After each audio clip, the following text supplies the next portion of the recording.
LA, home of salads, green juices, and avocados. When you're sick of that shit, hit up the legendary Apple Pan. This little joint on Pico Boulevard opened up in 1947, and it's one of LA's oldest institutions, famous for their insanely good hamburgers. As delicious as the perfectly grilled meat patties are, it's their old school charm and ambiance, where locals crowd around the griddle watching seasoned staff buzz around between customers that really give this place flavor. We highly suggest getting their house-made hickory sauce burger. You will not be disappointed. I love food you gotta unwrap like a present. Here's a gift to my mouth. And when you polished off your grilled goodness, it's time for dessert. Boom, apple pie with a slice of American cheese. Yeah, that's a thing, but is it good? It's so good.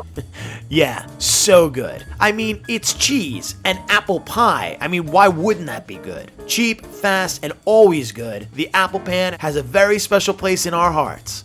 Check, please. Hey there. Sorry. Hey guys, thanks so much for watching. Check out one of our other cities. Right, and don't forget. All right. I know, that's me. Other cities.